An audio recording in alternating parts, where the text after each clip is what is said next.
अजितदादांचा घातपात झालाय। अजितदादांना संपवण्यात आलंय। अजितदादांच्या विमानाचा ब्लॅक बॉक्स मुद्दामून डॅमेज करण्यात आलाय। विमानामध्ये अवैध इंधनाच्या टाक्या ठेवण्यात आल्या होत्या। हा घातपात घडवून आणण्यात आलाय। अजितदादा पवार साहेबांच्या पक्षात जाणार होते, त्यामुळेच हा प्लॅन करण्यात आलेला होता। अजितदादांना अगोदरच संशय आलेला होता, त्यामुळेच अजितदादांनी आपल्या पुतण्याला सुरक्षित राहण्याचा सल्ला दिलेला होता। यासोबत अजितदादांच्या पक्षातील नेत्यांवरती घेण्यात आलेला संशय, अपघाताच्या अगोदर आलेला दादांना फोन, दादांनी बदललेली पाण्याची बॉटल, दादांचं विमान पाडलं असे बोलणारे दादांचे पुतणे रोहित पवार, अपघात होण्याच्या अगोदर व्हायरल झालेले ट्विट, महाराष्ट्रात मोठा भूकंप होणार असा केला जाणारा दावा, ब्लॅक बॉक्स जळाला असे केले जाणारे दावे, यासोबत पायलटने विमानाचे इंजिन बंद केले असा केला जाणारा दावा, यासोबत सीआयडी कडून आलेली गुपित माहिती, डीजीसीए कडून आलेला गुपित रिपोर्ट, रोहित पवारांनी उघड केलेली गुपित माहिती, अमोल मिटकरांनी उघड केलेली गुपित माहिती, अख्खं विमान जळालं परंतु न जळालेल्या विमानातील केबल्स, विमानाच्या इन्शुरन्सचा उपस्थित केलेला प्रश्न, 2023 मध्ये व्हीएसआर कंपनीचा रनवेवरती पडलेलं विमान, विमानातील ब्लॅक बॉक्स आणि या ब्लॅक बॉक्सवरती घेण्यात आलेला संशय, यासोबत दादांचा प्लॅन करून घातपात केला असे बोलणारे आमदार साहेब, दादांचा घातपात फाईलमुळे झाला असे बोलणारी व्यक्ती, दादांच्या अपघातावरती न बोलणारे पवार साहेब, दादांच्या अपघातावरती न बोलणाऱ्या सुनेत्रा वैने, न बोलणारे पार्थ पवार, न बोलणारे जय पवार, तटेल आणि पटकरे, यासोबत रोहित पवारांच्या घरच्यांना वाटत असलेली भीती, पवारांना भीती दाखवणारा मास्टर माइंड कोण असा उपस्थित झालेला महाराष्ट्र राज्यातील जनतेला प्रश्न आणि या प्रश्नावरती आलेल्या प्रतिक्रिया, यासोबत दादांचा अपघात की घातपात असा पडलेला प्रश्न, ब्लॅक बॉक्स जळाला आता माहिती मिळणार नाही अशी समोर आलेली गुपित माहिती, ब्लॅक बॉक्स जळाला परंतु सापडलेली ब्लॅक बॉक्स मधील चिप्स, मुख्यमंत्र्यांनी दिलेले कारवाईचे आदेश, यासोबत अजितदादांचे विमान मुद्दामून पाडलं गेलं, विमानाच्या पंख्यांमध्ये भरलेल्या इंधनच्या फुल टाक्या करण्यात आलेल्या होत्या, रोहित पवारांकडे असलेली पायलट व्हीएसआर कंपनीचे मंत्र्यांची आणि अधिकाऱ्यांची कुंडली, या कुंडलीमधून आलेला सत्य प्रकार कितीही अवघड प्रकार असला तरी पण ब्लॅक बॉक्सचा डेटा रिकव्हर करता येतो असे बोलणारे सतीश ढगे, यासोबतच पायलटचा वापर करून दादांचा घात केला का असा उपस्थित केलेला प्रश्न, रोहित पवारांना अजितदादांसाठी लागलेलं वेळ महाराष्ट्रात मोठा घडणार, अपघातापूर्वी ट्विस्ट करणारा समीर ठक्कर कोण असा उपस्थित केलेला प्रश्न, रोहित सिंगला देशाबाहेर जाण्याची परवानगी कोणी दिली असे प्रश्न उपस्थित करणारे नाना पटोले साहेब, रोहित पवारांच्या मोबाईल मधील पुरावे आणि स्फोटके अशी आलेली गुपित माहिती, यासोबत रोहित पवारांनी अजितदादांसाठी मोठ्या नेत्यांशी घेतलेला पंगा अशी आलेली सूत्रांकडून माहिती, तर बघा अशा प्रकारच्या कोड्या टाकणाऱ्या सर्व प्रश्नांची उत्तरे आता मिळालेली आहे। यासोबत सीआयडी कडून या अपघाताविषयी समोर आलेली गुपित माहिती, डीजीसीए कडून आलेला महत्त्वाचा रिपोर्ट, यासोबत माझ्या पिंकेचा आणि दादांचा घात असे बोलणारे पिंके माळेचे वडील,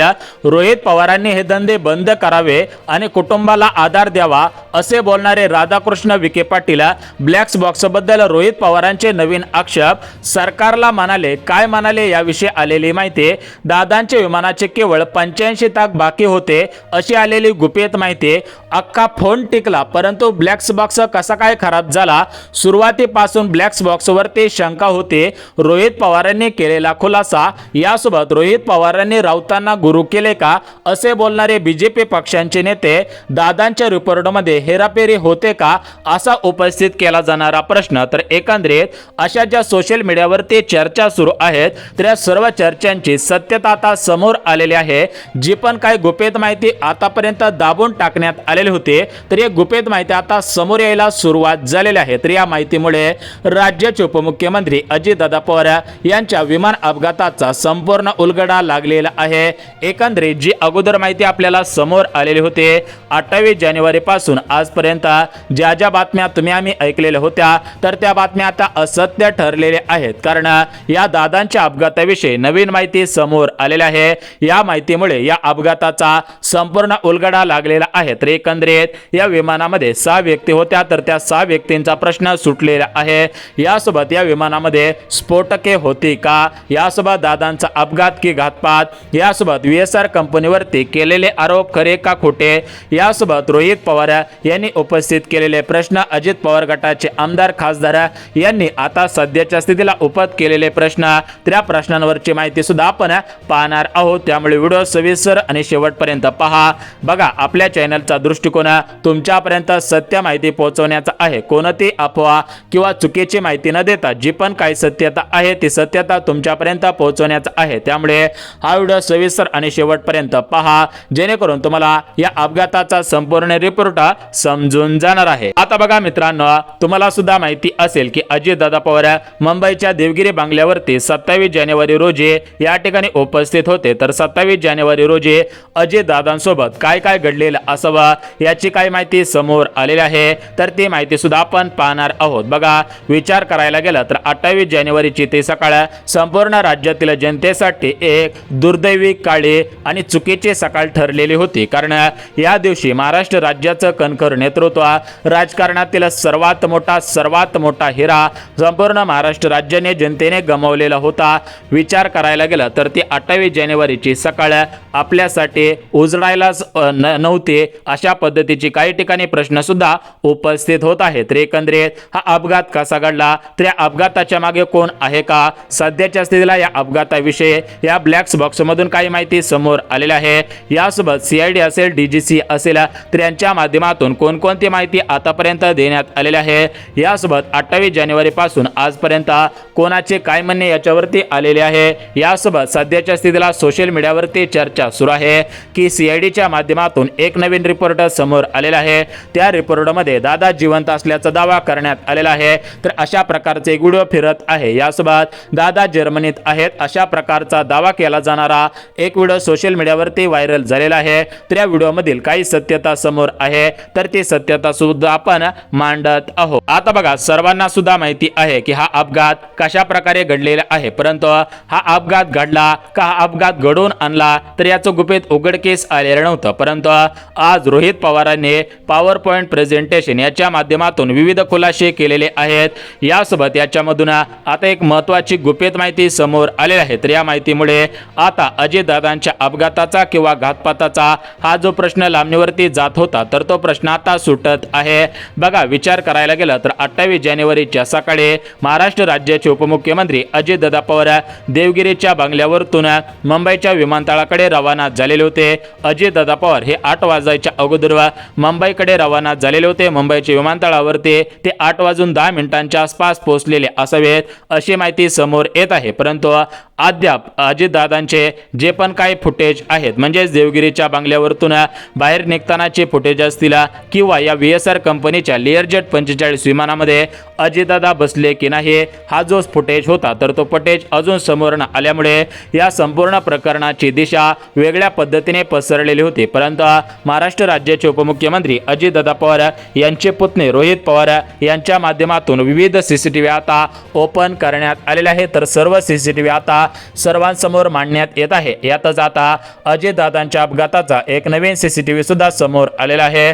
त्या CCTVच्या माध्यमातून कोणकोणती माहिती समोर येत आहे, तर ती माहिती सुद्धा आपण बघून घेऊया। आता बघा, विचार करायला गेला तर अजितदादा पवार हे काय बारीक व्यक्ती नव्हते, तर अजितदादा पवार राजकारणातील मोठे नेते होते आणि या नेत्याचा मृत्यू हा अपघाती की घातपाती या प्रश्नाने संपूर्ण महाराष्ट्र राज्यातील जनता डोक्यामध्ये विचार घेऊन बसलेली होते की हा अपघात झाला की घातपात झाला, काय याच्या मागे कोणी मास्टर माइंड होता, काय याच्या मागे कोणी मोठी शक्ती होती का, अशा प्रकारचे प्रश्न सुद्धा उपस्थित करण्यात आलेले होते। आणि मागच्या 2 दिवसांपासून बातम्यांमध्ये येत आहे की अजितदादांच्या विमानामध्ये जो ब्लॅक बॉक्स होता तर तो ब्लॅक बॉक्स जळालेला आहे। याच्यामधील व्हॉइस रेकॉर्डर असेल, कॉकपिट असेल, तर याच्यामधील माहिती सुद्धा जळालेली आहे। परंतु सध्याच्या स्थितीला पाहायला गेलं तर याच्यामधून आता एक चिप बाहेर काढण्यात आलेले आहे, तर त्या चिपमधून काही माहिती समोर आलेली आहे। यासोबत याच्यामध्ये एक रेकॉर्डिंग सापडलेली आहे अशा प्रकारचा दावा करण्यात आलेला होता। तर ते रेकॉर्ड काय आहे, कशा प्रकारे हे रेकॉर्डर काढलेले आहे, तर त्याविषयी सुद्धा माहिती आपण पाहणार आहोत। परंतु सोशल मीडियावरती चालू असणाऱ्या चर्चा, तर त्या चर्चा म्हणजे अजितदादा जिवंत आहेत, तर खरंच दादा जिवंत आहेत का, तर ते आहेत, तर ते कुठे आहेत, तर त्या प्रश्नांवरती सुद्धा आपण पाहणार आहोत, वळणार आहोत। आता बघा, तुम्हाला सुद्धा माहिती आहे बघा, लहान मुलाला जरी विचारलं की अजितदादांचा अपघात कशा प्रकारे झाला, तर ते सुद्धा सांगेल की अजितदादा मुंबईकडून बारामतीकडे येत होते, बारामतीमध्ये त्यांच्या 4 सभा होत्या, तर मुंबईच्या विमानतळावरती अजितदादा पवार 8:10 त्या विमानामध्ये बसलेले होते। अजितदादा पवार होते, यासोबत त्यांचे सुरक्षा रक्षक विदीप जाधव होते, यासोबत शांभवी पाठक होत्या, यासोबत पायलट सुमित कपूर होते, यासोबत फ्लाइट अटेंडंट पिंकी माळे होत्या। तर असे 5 जण या विमानामध्ये बसून या ठिकाणी मुंबईवरून पुण्याला आले आणि पुण्यावरून डायरेक्ट बारामतीकडे या ठिकाणी ते विमान लँडिंग होणार होते। तर हे जे सुमित कपूर पायलट आहेत, तर या पायलटने पहिल्यांदा ते जो बारामतीचा रनवे आहे, गोजोबावीच्या परिसरामध्ये जो रनवे आहे, तर त्या रनवेवरती ते विमान उतरण्याचा पहिला प्रयत्न केलेला होता, परंतु त्यांचा पहिला प्रयत्न अयशस्वी ठरला। त्यामुळे त्यांनी परत एकदा ते विमान फिरवून आणण्याचा निर्णय घेतला, म्हणजेच परत एकदा चक्कर मारण्याचा निर्णय घेतला। त्यांनी परत एकदा ते विमान वरती नेल्यानंतर ते विमान डाव्या साईडला वळालं, डाव्या साईडवरून एक राऊंड गोल त्या रनवेच्या बाजूवरती मारला आणि या ठिकाणी ज्यावेळेस ते रनवेवरती लँडिंग करणार होतं, उतरणार होतं, तेवढ्यातच त्याचं इंजिन बंद पडलं का ते मुद्दामून पडलं आणि त्या ठिकाणी तो अपघात घडला आणि मोठे स्फोट झाल्यामुळे या आगीमध्ये अजितदादांसह अजून 5 जणांचा मृत्यू झाला। अशा प्रकारची बातमी तुम्हाला सुद्धा माहिती आहे की 28 जानेवारीच्या सकाळी सरासरी 9 वाजायच्या आसपास आलेले होते। तुमच्या आमच्या कानावरती सुद्धा बातमी पडली बघा, टीव्हीच्या माध्यमातून, न्यूज चॅनलच्या माध्यमातून पहिली बातमी समोर आली। ती बातमी म्हणजे या ठिकाणी बारामतीच्या गोजबावीच्या परिसरामध्ये रनवेच्या शेजारी एक खड्डा आहे, तर या खड्ड्यामध्ये VSR कंपनीचं लेअरजेट 45 हे विमान कोसळलेलं आहे। लगेच पुढची बातमी आली, तर या विमानामध्ये अजितदादांसह अजून 5 जण गंभीर जखमी आहेत। तिसरी बातमी आली की अजितदादांसह अजून 5 जणांचा याच्यामध्ये मृत्यू झाला, परंतु विचार करायला गेलं तर या विमानामध्ये 6 व्यक्तींचा दावा सुरुवातीला करण्यात आलेला होता, परंतु प्रत्यक्षामध्ये 5 डेड बॉडी सापडलेल्या होत्या। त्यामुळे हे प्रकरण अधिकच गंभीर बनत गेलेला होता, परंतु या ठिकाणी DGCA कडून महत्त्वाचा खुलासा करण्यात आला। त्यामुळे 6 व्यक्तींचा दावा खोटा असल्याचे खुलासा त्यांनी केला। या विमानामध्ये फक्त 5च व्यक्ती होत्या अशा प्रकारची माहिती खुद्द DGCA कडून आलेली होती। तर या DGCA ही महत्त्वाची माहिती सर्वांना दिलेली आहे। आता बघा, हा घातपात की अपघात यावरती सुद्धा आपण पाहणार आहोत, कारण राज्याचे उपमुख्यमंत्री अजितदादा पवार यांचे पुतणे रोहित पवार साहेब यासोबत महाराष्ट्र राज्यातील मोठमोठे नेते, याच्यामध्ये आमदार असतील, खासदार साहेब असतील, तर यांच्या माध्यमातून सुद्धा मोठमोठे खुलासे करण्यात आलेले आहेत। तर अजितदादांचे निकटवर्तीय अमोल मिटकरी यांनी सुद्धा विविध प्रश्न आता उपस्थित करायला सुरुवात केलेली आहे।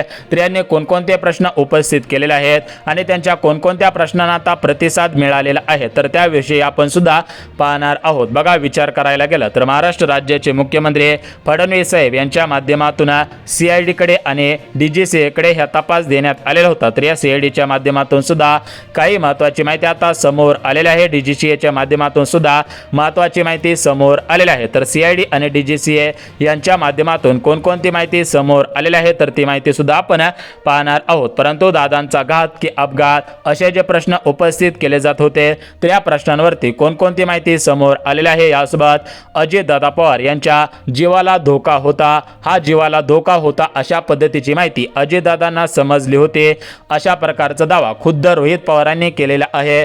यासोबत अजितदादांच्या विमानामधील ब्लॅक बॉक्स जळालेला आहे। मग आता या ठिकाणी अपघाताची माहिती समोर येणार नाही अशा बातम्या सुद्धा सुरूच होत्या। त्यामुळे महाराष्ट्र राज्यातील जनता डायरेक्ट मोठमोठ्या नेत्यांवरती संशय व्यक्त करत होते।